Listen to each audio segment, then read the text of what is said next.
Nous sommes présentement à Toronto où se déroule l'Expo Art Ivoire organisée par la communauté ivoirienne de la région de Toronto, la CIR, et c'est dans le cadre du mois de l'histoire des Noirs. Je m'appelle William Mouyoukou et bienvenue à Africanada TV.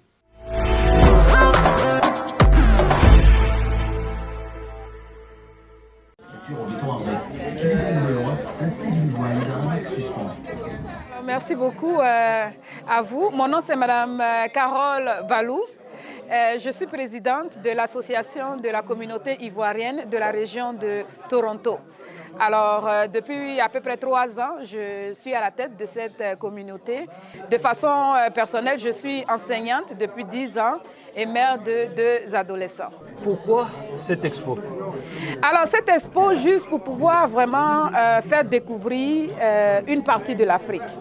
Une partie de l'Afrique qui est la Côte d'Ivoire, puisque la CIRT, notre communauté, on est ivoirien, et on a envie de faire connaître, on a envie d'éduquer les personnes par rapport à nos cultures, par rapport à notre art et aussi à notre savoir-faire et nos langues et tout ça. Donc on a trouvé vraiment intéressant, surtout que nous sommes dans le mois de l'histoire des Noirs.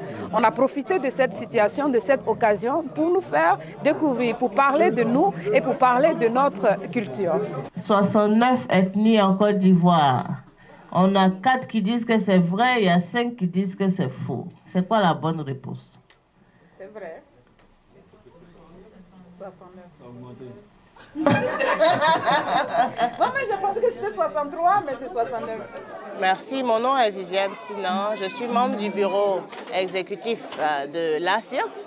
Et dans le cadre de ce projet-là, la présidente m'a fait confiance pour que j'organise cette première édition de l'exposition Art Ivoire avec d'autres compatriotes.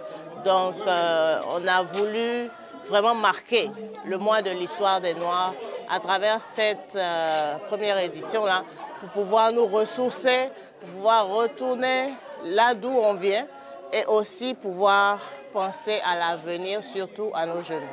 Qu'est-ce qui était au programme pour cette première édition? Pour la première édition, il y avait une exposition. Des œuvres d'art, on a de la peinture, des tableaux, on a des vêtements, on a des instruments de musique, on a des chaises, des tabourets et même des instruments de cuisine qu'on utilise dans nos cuisines de façon traditionnelle. Je trouve que l'école à laquelle nous sommes allés est une arnaque. Il y avait aussi une table ronde sur le thème « Comment concilier nos valeurs culturelles en étant dans un environnement occidental ». Il y avait également un documentaire qui présentait la Côte d'Ivoire dans ses multiples facettes et également un jeu qu'on a fait avec les jeunes pour tester leur niveau de connaissance de notre pays. Cette expo parlait-il tout simplement aux Ivoiriens du Canada ou bien à tout Canadien? On est au Canada et la Côte d'Ivoire est un pays hospitalier multiculturel. Donc ça s'adresse vraiment à tout le monde. C'est vrai, on dit qu'on est Ivoirien parce qu'on est Ivoirien, donc on est obligé de dire que c'est une exposition ivoirienne, mais c'est vraiment ouvert à tout le monde. Et par exemple, on parlait de comment, en tant qu'adulte, faire connaître notre culture à nos enfants. Pour nous, les jeunes sont la relève. Les jeunes sont ceux qui demain seront les citoyens, qui seront les leaders de demain. Et je pense qu'il est fondamental d'outiller ces jeunes-là, de leur donner les éléments qui vont leur permettre de pouvoir répondre aux responsabilités qui vont être les leurs. C'est important aussi de pouvoir transmettre. Parce que si nous sommes aujourd'hui, c'est parce que d'autres avant nous ont transmis certaines valeurs. Et je pense que c'est une responsabilité que de transmettre à nos jeunes ce que nous avons reçu pour que la chaîne se perpétue. J'ai envie de demander, est-ce que les jeunes se sont retrouvés dans les arts que vous présentez, dans les activités de ce week-end? Ils étaient un peu perdus parce que c'est quelque chose de nouveau, mais ils étaient vraiment contents.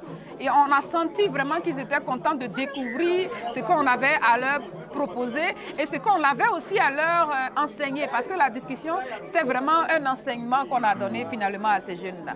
Occupant une superficie de près de 130 hectares au cœur de la capitale, Yamoussoukro, la basilique Notre-Dame de la Paix est ainsi la plus grande et la plus spacieuse basilique au monde. La littérature ivoirienne est très riche et variée. Quels sont les projets à venir?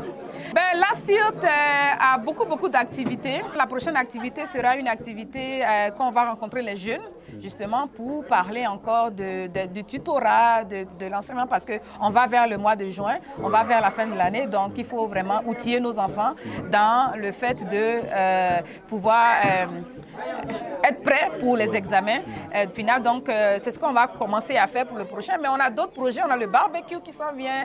On a la grande fête des Ivoiriens. Et on a beaucoup de petites activités comme ça qu'on fait. Alors, vous êtes tous invités et puis c'est ça. Il y a une question qui me vient directement en tête. La Côte d'Ivoire est francophone. Ici à Toronto, c'est anglophone. Exactement. Quels sont les défis que vous trouvez en tant que francophone ici? Les défis sont pareils. Tous les francophones, on connaît les défis des francophones. On sait qu'on est minoritaire. Et donc, ce sont ces genres de rencontres-là qui fait que, justement, on reste ensemble et on pratique notre langue. Parce qu'à part ces genres de regroupements-là, pour parler notre langue, c'est vraiment difficile. Parce qu'on est dans un environnement, justement, anglophone. Donc, c'est un peu difficile. Donc, nous, on fait la promotion vraiment de ces petites rencontres-là pour pouvoir communiquer en français, communiquer dans notre langue, pourquoi pas nos langues du pays. Et puis, c'est la convivialité et on garde notre esprit francophone. Et peut-être que la Côte d'Ivoire, la communauté ivoirienne ici, en tant que leader déjà, vous pouviez aussi penser à chercher à unir tous les francophones africains ici. Pourquoi pas? Pourquoi oui, pas? oui, Et oui. on a commencé déjà, justement, quand nous autres on est venus à la tête de la communauté, on a commencé déjà à approcher certaines communautés voisines, frères, sœurs, pour justement cette idéologie-là de se mettre ensemble et faire quelque chose ensemble. Ouais, pour d'autres Ivoiriens du Canada, de Toronto, qui sont pas venus aujourd'hui, quel serait leur message? Je leur dirais qu'ils ont raté une belle opportunité, mais ce n'est pas la dernière. Alors, pour les autres événements que la CIRT va organiser, nous les invitons à nous rejoindre, nous les invitons à s'engager dans la communauté pour que notre communauté soit plus forte, pour que notre communauté soit plus rayonnante, pour qu'on ait plus d'impact. Merci de nous avoir suivis. N'oubliez pas, s'il vous plaît, de vous abonner à notre chaîne YouTube AfriCanada TV. Ça nous fera grandement plaisir.